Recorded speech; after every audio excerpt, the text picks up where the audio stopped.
And now smiles, they are, the traditional global sign of friendliness. Why did you decide to, flip that convention on its head?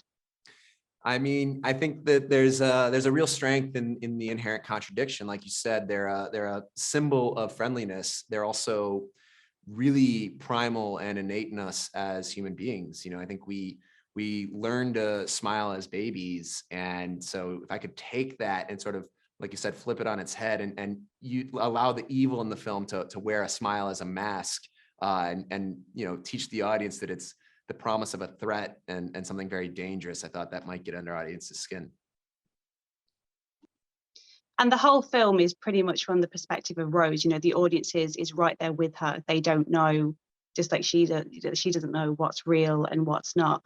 When did you know that Sosie was the person to walk the audience through this world? Honestly, right away.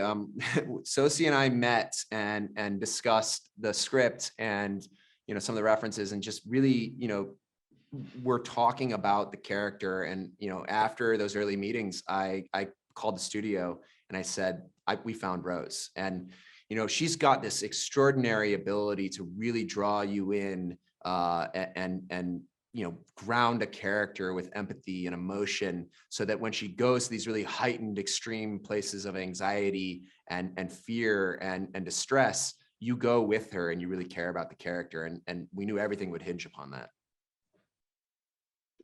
And as much as horror films are based on, they work on the visuals, and there's a lot of jump scares in this. I mean, you got me a couple of times. It's also very much an oral experience, particularly with Smile. Some films smother the horror in score. That's like something scary is going to happen, but you don't do that here. I was just wondering if you could talk through your thought process for how you wanted that audio landscape to play.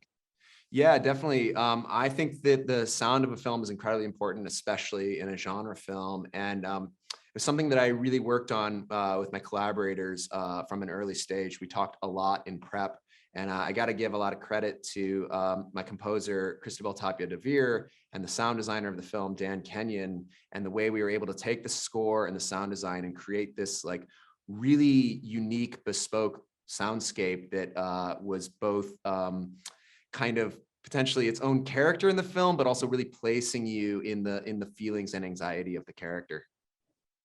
Yeah, I mean, there's nothing scarier than silence, and you wield it really well here. Thank you. Yeah, I agree.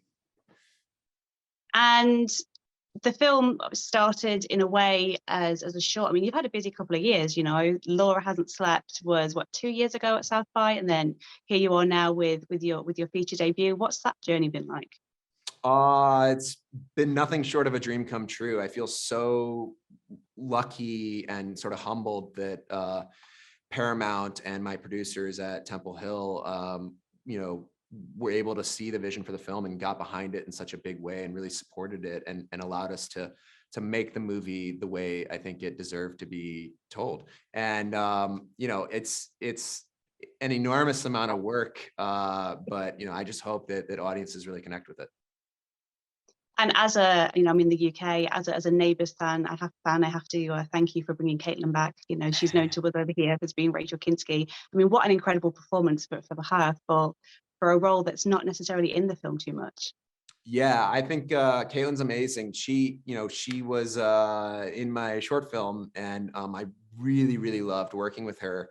And when I set out to write Smile, I wrote that character with her in mind. I don't think there's anybody else that could have done what she did, and I'm really, really proud of the result. Well, I can't wait for everybody to see it. I wish you the best of luck with the film. Thank you very much. I appreciate it.